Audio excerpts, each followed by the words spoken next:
Hey, what's going on, everybody? And welcome back to College Football Red Zone, where we go ahead and take that holistic look at all 138 FBS programs entering the 2026 college football season. And we're getting to that nice medium ground here where we're starting to reach those who are, no kidding, the best G6 programs entering this season, as well as some of those power conference teams as well, where they need to really prove themselves and have the least benefit of the doubt entering this season. But this time around, we do have a little bit more of a positive conversation entering this season, though, because we do have the Navy Midshipmen coming in as not only one of the best teams in the American, but they are also going to come in as your 65th ranked team in college football entering this season. So, very excited to talk about the Navy Midshipmen in this first look edition. And if you guys are excited as well, make sure you go ahead and hit that like button as well as hit that subscribe button as well if you do happen to be brand new to the channel. And so, without further ado, let's go ahead and jump into things here, right? So, really a nice season for the Navy Midshipmen, and it was a team that maybe fell a little bit under the radar. There was a lot of talk in the American about the Tulane Green Wave, who did end up winning that quintessential American Conference title, and they were the primary representative for the G5. They also were a little bit overshadowed by North Texas, and North Texas, had a really amazing season in their own right. North Texas beat these Navy guys last year as well. But beyond the North Texas loss, and of course the Notre Dame loss, which is a annual game that is played between the two programs, this was a really good football team last year. They ended up finishing 11-2 and just really seeing this program slowly build its way up as they're now entering their fourth season under the Brian Newberry era. And every year this team has gotten better ever since he's taking over the program. Whether it be, hey, we saw this Navy football team almost make it to a bowl game last year, making it to 5-7 in their first season. Then they took a step up, and it was quite the jump up. They ended up going 10-3 this time around. They beat Oklahoma in the bowl game as well, and then they finished off last year, got that 11-2 record, were in that real conversation, in that real hunt to make it to the American title game.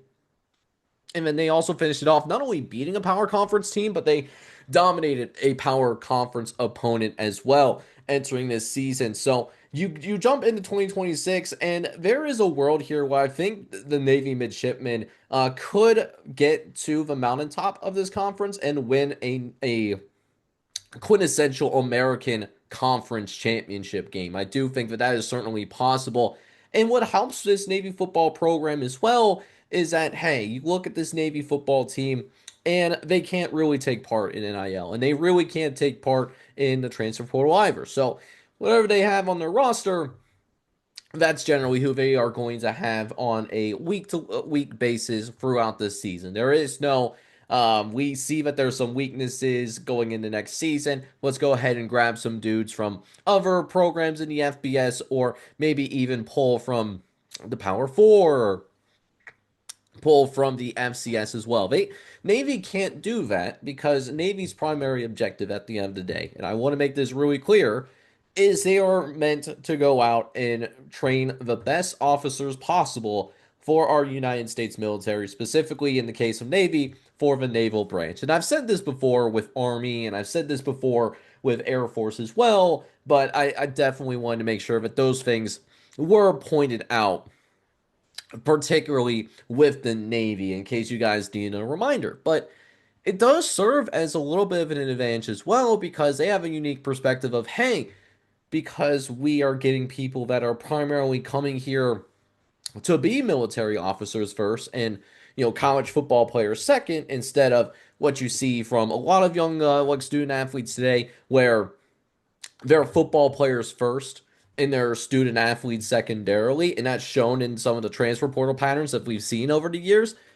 You also don't have to worry about guys leaving the transfer portal in as high of a clip as many of the other G6 programs. And Navy is a football team, is, you really look at the G6 holistically, Navy was the only football program that wasn't really rated. You look at North Texas, they were absolutely rated when they lost their coaching staff. We also saw Tulane get rated heavily after John Summerall left for Florida. We also saw some other programs deal with some attrition, whether it's Memphis, for example, another program that sticks out to me as well, as they lost their head coach to Arkansas, right? So that's the good news in all of this is that yes, you can't get anybody in the transfer portal, but at the same time, Brandon Newberry can keep guys in house. And even though they're going to lose some players to graduation, and they do lose a couple of NFL players, Eli Hendrich, who was drafted in the seventh round by the Pittsburgh Steelers, and then Landon Robinson, who was also, ironically enough, drafted in the seventh round by the Cincinnati Bengals.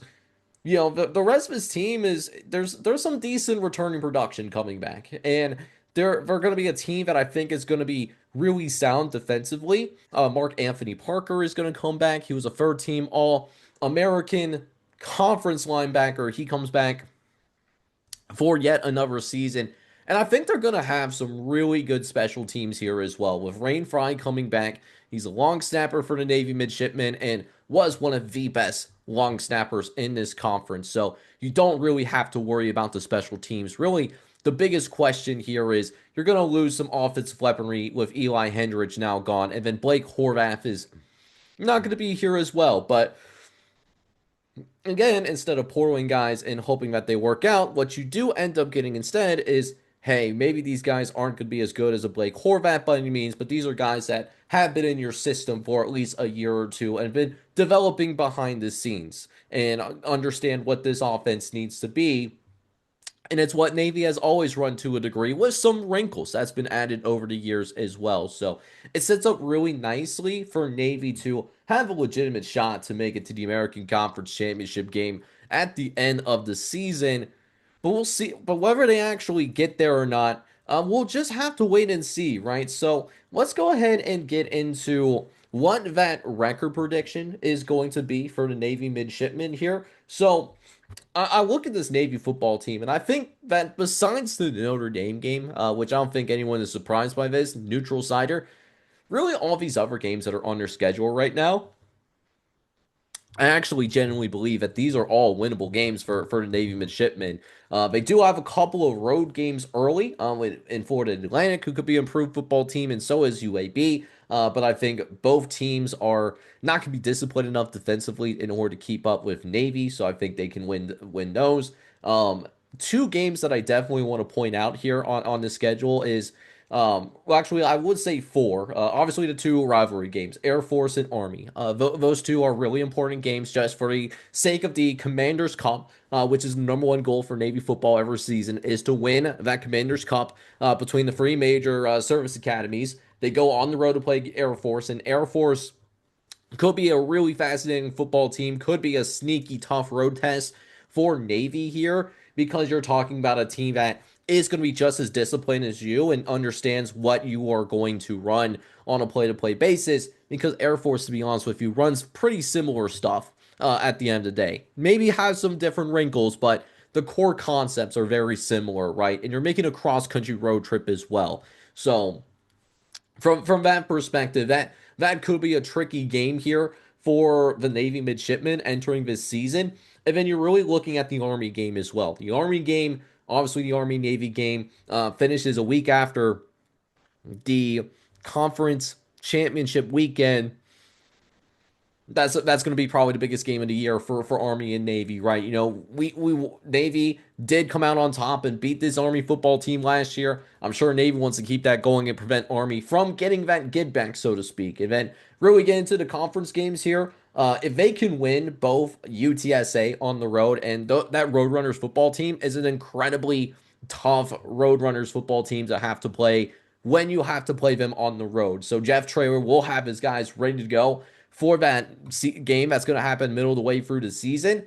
Plus, you have the Memphis game at home. If you can win both of those games, you're really sitting back and thinking to yourself, hey, this Navy football team is going to be not only playing in the American Conference Championship game, but at the same time, it's going to be hosting that American Conference Championship game up there in the great state of Maryland, where this Navy football program ends up resigning out there in Annapolis. But a lot of these other games, I feel pretty confident in calling wins here. I like their home game slate, and really though, like even the road games here for this Navy football team that they're going to have to deal with, FAU, UAB, Charlotte, you have them on the road as well. UTSA is going to be a tough one, but that's an exception. The road slate is very comfortable. And then the tougher games that you have, Temple, North Texas, Memphis, you get those at home. So the schedule lines up pretty well. Candidly, I do think there's a couple of upsets in here, so I do have them going 9-3.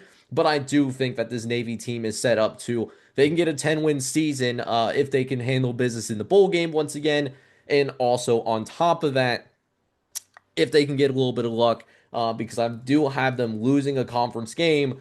Can like Navy get a little bit of help, i.e., UTSA maybe not do what they're anticipated. I think they're capable of doing this year, and if so, you're talking about this team playing for a conference championship. So that's what I have for Navy football. I do think bare minimum, this is a bowl team. Okay, I would be truly shocked if Navy does not make it to a bowl game in 2026. I think 7-5 is the floor here. I think 9-3 is reasonable if you're counting Army as part of that regular season slate, right? Ceiling here is really 11-1 with the only loss being to Notre Dame. And if you find a way to knock off Notre Dame, I mean, that's house money, right? And it's instantaneous. You could be playing for even more of it, a 12 seed possibly at that point, right? So what does that mean for the holistic conference picture, though? Because we're looking at the conference picture now for the American Conference. And after we looked at all of these teams in the American Conference, I am convinced that this is truly going to be the most open conference here in college football entering this season. So I'm going to go ahead and pull up just the spring rankings that I have for the American Conference right now. And you're really looking at this list holistically, and you could really make a genuine argument for 7 teams on here to make it to the conference championship game at the end of the season. Whether it's because they have a navigable path from a schedule perspective or you believe in the talent on this roster, this is going to be probably the hardest conference to read from the American. But I'm going to go a little bit here on a ledge here and a little bit in terms of maybe a little bit of boldness here for the American Conference Championship game.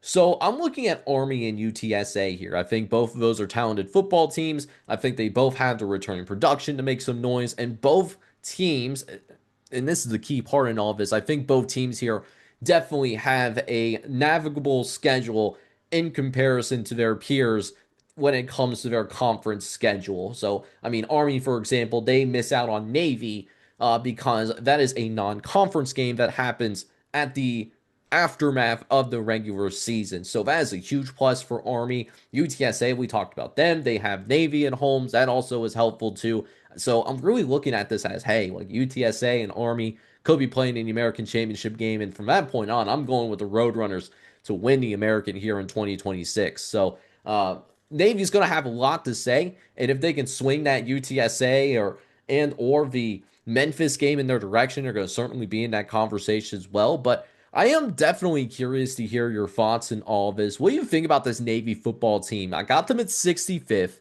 Is that a little bit high or are you feeling a little bit low?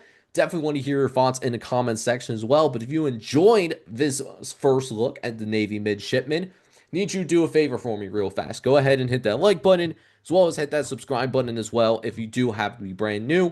This is Jake from College Football Red Zone signing off. Hoping you guys are all out there having a good one.